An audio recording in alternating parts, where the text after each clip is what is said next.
দাল পেশ মুদ, মিম মুদ, দাল জবর দা, মিম কিন্তু তানভিন আপনাকে বুঝতে হবে। তো আমি ইজহার গুন্নার মধ্যে আপনাদেরকে নুন সাকিন এবং তানভিন বিস্তারিত বোঝাই দিছি, তো আপনারা অবশ্যই সেই ভিডিও দেখে নেবেন। তো এখন আমি একটু বলি, নুন সাকিন হচ্ছে যদি নুনের উপরে সাকিন থাকে, অর্থাৎ নুনের উপরে যদি এভাবে সাকিন চিহ্নটা আসে তাহলে তাকে বলা হবে নুন সাকিন।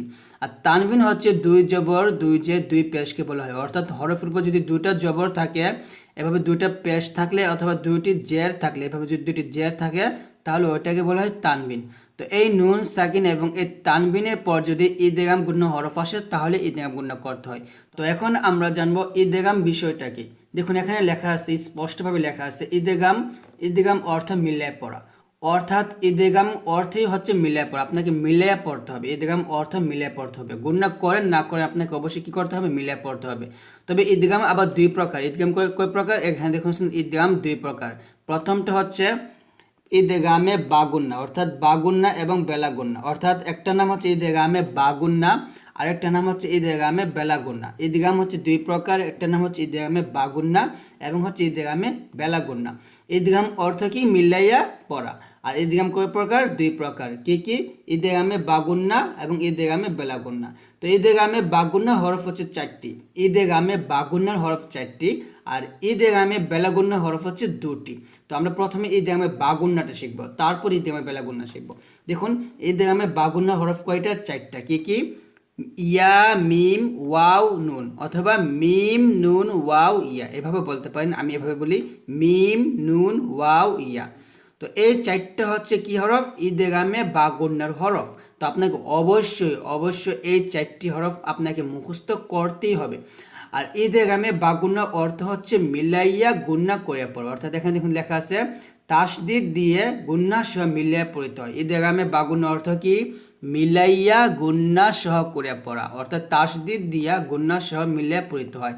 তো এখানে দেখুন লেখা আছে ইয়া, মিম, ওয়াও, নুন, এই চারটি হরফ যদি নুন সাকিন ও তানবিনের পরে আসে, অর্থাৎ নুন সাকিন ও তানবিনের পরে ইদগামে বাগুন্না চারটি হরফের যে কোনো একটি হরফ আসিলে বাগুন্না হয়, অর্থাৎ ইদগামে বাগুন্না হয়। যদি নুন সাকিন, এই যে এই নুন সাকিন এবং এই তানবিনের পর যদি ইয়া, মিম, ওয়াও, নুন এই চারটি হরফ আসে তাহলে তাকে বলা হবে ইদগামে বাগুন্না, অর্থাৎ ইদগামে বাগুন্না হবে।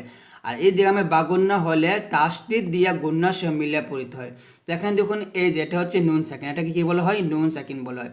নুন সাকিনের পর কি আসছে? এখানে ইয়া আসছে। তো নুন সাকিনের পর ইয়া আসে কারণ আমরা কি করব? গুণনা করব। কিভাবে গুণনা করব? মিলাইয়ে গুণনা করব, কারণ এটা হচ্ছে ইদগামে বাগুন্না। ইদগামে বাগুন্না হরফ চারটা। কি কি? ইয়া, মিম, ওয়াও, নুন, এই চারটা হচ্ছে কি গুণনা হরফ? ইদগামে বাগুন্না হরফ।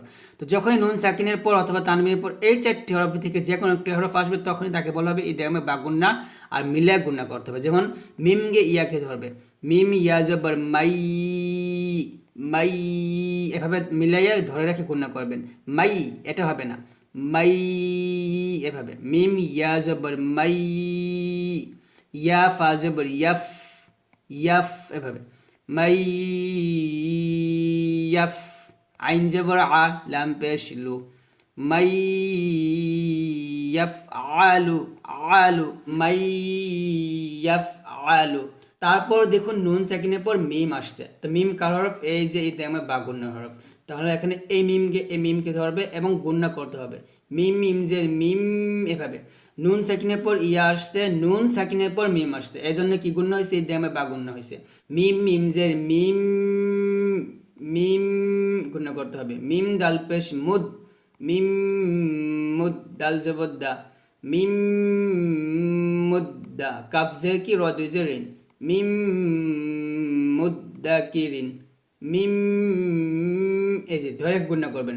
গুণনাটা একটু বেশি পরিমাণ টেনে গুণনা করবেন। মিম মুদ্দাকিরিন। তারপর দেখুন এখানে নুন সাকিনের পর ওয়াও আসছে। তো দেখুন এখানে নুন সাকিনের পর ইয়া আসছে, ইয়া ইদগামে বাগুন্না হরফ। নুন সাকিনের পর মিম আসছে, মিম ইদগামে বাগুন্না হরফ। নুন সাকিনের পর ওয়াও আসছে, ওয়াও কি? ইদগামে বাগুন্না হরফ। তো অবশ্যই মিলে গুণ্য করতে হবে। মিম ওয়াও জের মিউ, মিউ, এভাবে ঠোঁট গোল করে ধরে রাখবেন। মিউ, ওয়াও আলিফ জবর ওয়া, মিউ ওয়া, লাম দুই জের লিন, মিউ ওয়ালিন, এভাবে। আবার বলেন মিউ ওয়ালিন। এভাবে। তারপর দেখুন লাম জেল লিম, এই যে নুন সেকেন্ডের পর ইয়া আসছে, তাহলে এই মিম গিয়ে আগে ধরবে, মিম ইয়া জবর মাই, গুণনা হবে মাই, লি মাই, ইয়া জবর ইয়া, লি মাই ইয়া, র খারা জবর র, এক লিপটান হবে, লি মাই ইয়া র, এখানে যে ইয়াটা, এই ইয়াটা পড়া যাবে না, লি মাই ইয়া র, এই ইয়াটা কেন পড়া যাবে না ইনশাল্লাহ আমরা এই নিয়ে সামনে ভিডিও বানাবো, লিমাইয়ারা, এভাবে। তারপর দেখুন ওয়াও ইয়া জবর ওয়াই, ওয়াই, এই লাম গিয়ে এই ইয়াকে ধরছে, এখানে দেখুন তানভিনের পর ইয়া আসছে, অর্থাৎ দুই পেশের পর ইয়া আসছে।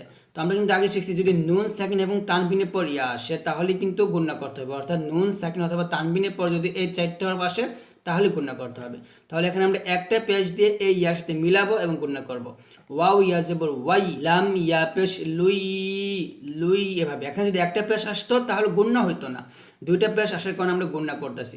ওয়াও ইয়া জবর ওয়াই, লাম ইয়া পেশ লুই, লুই, এভাবে। ইয়া ওয়াও জবর ইয়াও, মিম জবর মা, ওয়াই লুই ইয়াউমা, আমার বলেন ওয়াই লুই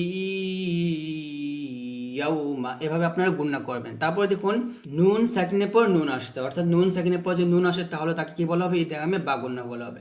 তাহলে এখানে এই মিম গিয়ে এই নুনকে ধরবে এবং গুণনা করতে হবে, মিম নুন জের মিন, নুন আইন জের নির, মিন নির, মিম জবর মাতা দুই জের তিন, মিন নিরমাতিন, মিন বলতে হবে। এখানে নুন সাকিনের পর নুন আসার কারণে এটাকে বলা হয়েছে ইদগামে বা গুণনা। আর যদি এখানে নুন সাকিনটা না আসতো তাহলে এটা ওয়াজিব গুণনা হতো। আমরা শিখছিলাম যদি হরকতের পরে নুনে অথবা মিমের তাসদিদ আসে, হরকতের পর, অর্থাৎ নুন সাকিনের পর না, শুধু হরকত, এক জবর এক জের এক পাশের পর যদি নুনে অথবা মিমে যদি তাসদিদ আসে তাহলে ওটাকে বলা হয় ওয়াজিব গুণনা। আর এখানে কিন্তু হরকতের পরে মিমে অথবা নুনের তাসদিদ আসেনি, এখানে নুন সাকিনের পর মিমের উপর তাসদিদ আসছে, আবার নুন সাকিনের পর নুনের উপর তাসদিদ আসছে। তো নুন সাকিনের পর মিমের উপর তাসদিদ কিংবা নুন সাকিনের পর নুনের উপর তাসদিদ আসলে সেটা তাকে বলা হবে ইদগামে বা গুণনা। আর ইদগামে বা গুণনাটা কি হবে, ওয়াজিব গুণনার মতোই মিলিয়ে গুণনা করতে হয়।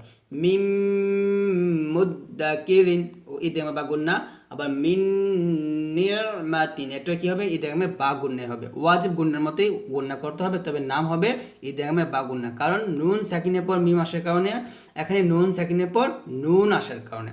আশা করি আপনারা বুঝতে পারছেন। তো আমি আবার আপনাদেরকে বলি, আমরা আজকে কি শিখতেছি, ইদগাম গুণা শিখতেছি। তো ইদগাম মানে কি, মানে ইদগাম অর্থ হচ্ছে মিলাইয়া পড়া, অর্থাৎ আপনাকে মিলাইয়া পড়তে হবে। আর এই ইদগাম আবার দুইটা, একটা হচ্ছে ইদগামে বা গুণনা, আর একটা হচ্ছে ইদগামে বেলা গুণনা। ইদগামে বা গুণনা অর্থ হচ্ছে মিলাইয়া গুণনা সহকারে পড়া। ইদগামে বা মানে হচ্ছে গুণনা হবে, আর বেলা মানে গুণনা হবে না, এটা আমরা আগামীকাল শিখবো ইদগামে বেলা গুণনাটা। তো ইদগামে বা গুণনা হচ্ছে মিলাইয়া গুণনা সহকারে পড়া, এটা অবশ্যই আপনার মুখস্থ রাখবেন, মিলাইয়া গুণনা সহকারে পড়া অর্থটা। আর ইদগামে বা গুণনা হরফ চারটা, মিম নুন ওয়াও ইয়া, অথবা ইয়া মিম ওয়াও নুন, একই, আপনি যেভাবে মুখস্থ করতে পারেন করবেন। তো এই চারটি হরফ যখন নুন সাকিন এবং তানভিনের পরে আসবে, নুন সাকিন এবং তানভিনের পরে আসবে, তখনই আপনাকে মিলাইয়া গুণনা করতে হবে। যেমন মাই